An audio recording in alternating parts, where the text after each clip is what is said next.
পশ্চিমবঙ্গ সরকারি যুব কল্যাণ ও ক্রীড়া দপ্তর উদ্যোগে রাজ্যব্যাপী খেলা হবে দিবস উদযাপিত হচ্ছে, যার অঙ্গ হিসেবে হিলি ব্লক যুব কল্যাণ এবং ক্রীড়া দপ্তরের পক্ষ থেকে আজ 16 আগস্ট শুক্রবার সকাল 10টা থেকে ত্রিমোহিনী প্রতাপচন্দ্র উচ্চ মাধ্যমিক বিদ্যালয় প্রাঙ্গণে অষ্টম দলীয় নকআউট ফুটবল টুর্নামেন্টের আয়োজন করা হয়।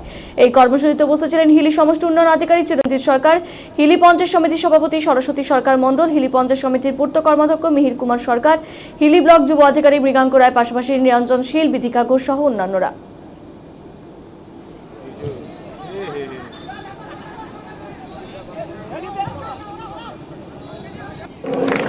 মন খারাপ করে করো নেই, খেলায় হার জিতি রয়েছে।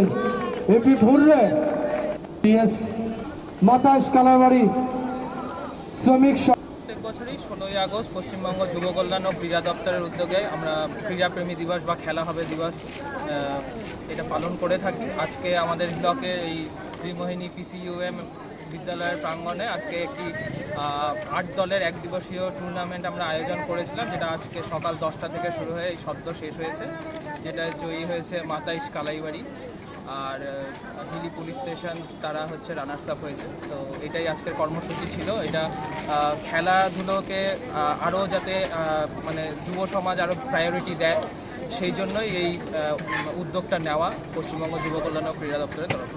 কারা কারা উপস্থিত ছিলেন মূলত? এই প্রোগ্রামে উপস্থিত ছিলেন মাননীয় সভাপতি হিলি পঞ্চায়েত সমিতি, এছাড়াও অন্যান্য কর্মাধ্যক্ষরা, এবং পুরস্কার বিতরণের অনুষ্ঠানের সময় উপস্থিত ছিলেন হিলি সমষ্টি উন্নয়ন আধিকারিক শ্রী চিরঞ্জিত সরকার মহাশয়।